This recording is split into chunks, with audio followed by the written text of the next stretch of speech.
You missed it. We had a Zoom live session today at Georgia Sim on EdPuzzle, and a lot of people attended the session. And normally I would post the Zoom video that you just record during the Zoom session, but during the session we got a little off topic and went on to a lot of different things, and then during the middle of the session President Trump came in with a live update, and so it got a little off track. So I decided that instead of posting that, you may just want to see the content. So I'm making this screencast for you guys just on the content of EdPuzzle. Let me say that I'm using a platform or a piece of software to make the screencast, which I would highly recommend.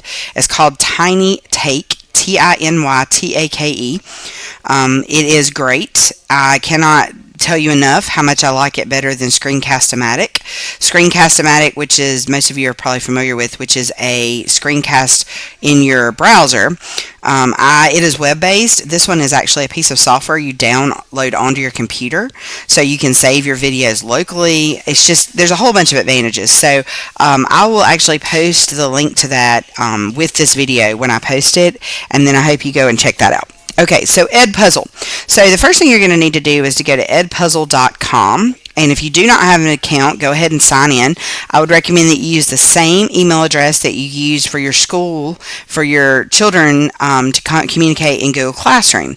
The reason for this is because it integrates with Google Classroom. So we're going to go through and talk a little bit about that.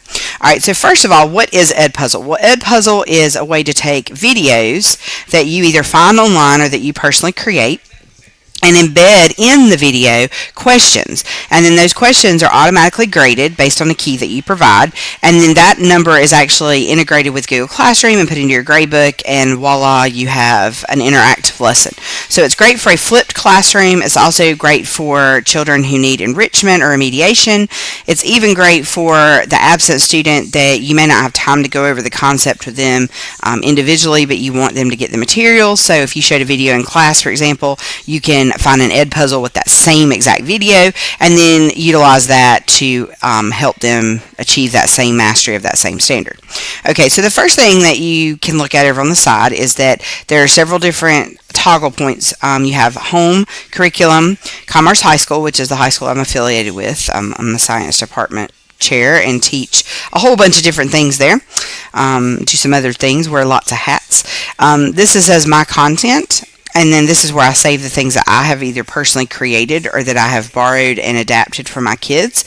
And then we have popular channels. So the first thing you do when you start an EdPuzzle is to search for whatever topic you're currently covering. Now, it could be, for me, I teach science, so it's going to be, a science topic, but it could be anything.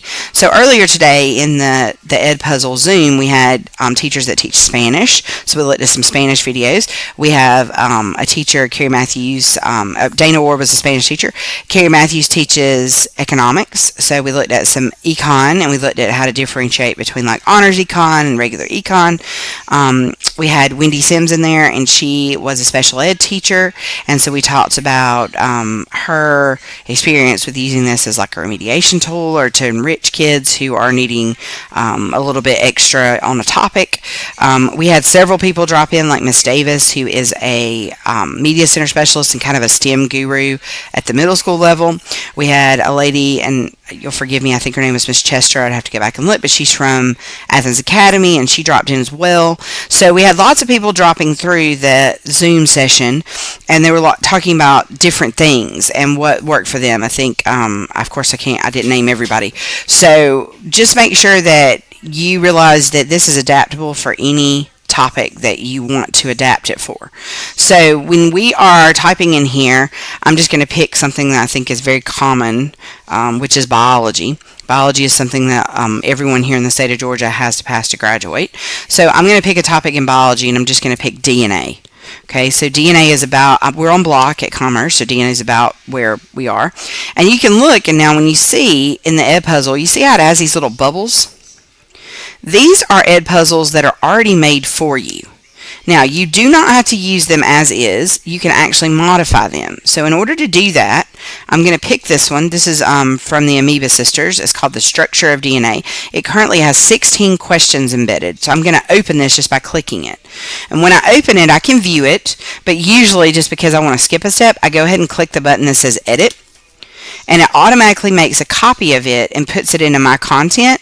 And now I can go through and I can look at all the different questions that the individual who made this made. I can either scroll through them here on the side, okay, or I can click the little bubbles and I can see what leads up to that question. And then I'm able to either keep it or discard it or edit it.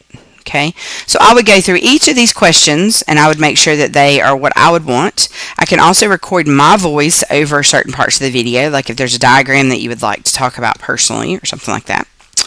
And then once you get done with your questions, you can finish it and then assign it to a kid. So let's just say you like this video completely the way it was. You didn't feel like there was any additions or any modifications you need to make. So I'm going to click Finish. Okay, and then I can click this button right here called Assign. And then when I click Assign, I have already linked up my Google Classrooms, and I can go back and show you how to do that. But it's pretty simple.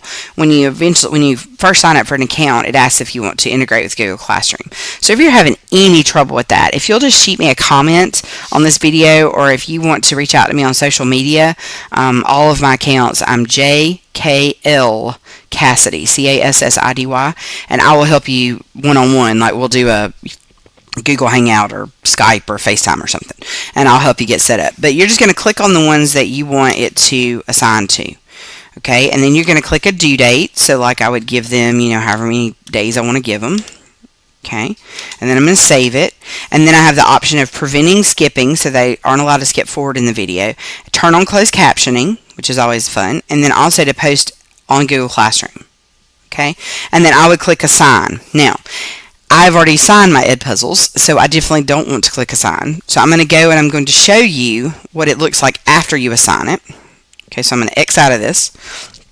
And now I'm going to go to my gradebook. Now, when you assign an EdPuzzle, it gives you, in your EdPuzzle, it gives you a gradebook where it assigns each of the EdPuzzles that you have given the kids, and then it gives them a chance to show their mastery, and then it records their mastery level based on how many questions they got right. There's a lot of different ways that you could use this. Some people use it as like a formative assessment where they're just like, oh, they did the EdPuzzle, so they get 100. Some people use it as where they actually put in the grade they got on the EdPuzzle itself. So it really just depends on what you personally want to use it for. So don't feel like that you are hammered into putting every single one of these in the gradebook, but just know that you can use them as you feel like they can supplement your instruction. Okay? Now, there's a couple things with EdPuzzle. Sometimes they'll have one that has like an open-ended response. If that's the case, you'll actually get something that says like questions turned in, and then you'll have to grade them by hand. Okay, so that's another idea. I will do, this was kind of a basic EdPuzzle. I think this is what most people need. We did go in the Zoom into more of an advanced EdPuzzle where you can do your own questions and maybe even upload your own videos. So I will do a separate video for that so that once you get used to using EdPuzzle and you love it and you want to use more of it, then you will hopefully have the ability to come back and watch the advanced video and then get more tools for your toolbox and skills for your skill set.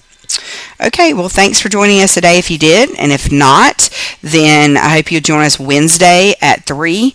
Wednesday at 3, we're going to do math with Zoom, and we're going to talk about Wacom tablets and how you can integrate and use the whiteboard feature to work math problems, and we're going to talk about, working physics problems, working chemistry problems, working algebra problems, whatever we need to do, diagramming. We even could use a little bit with art.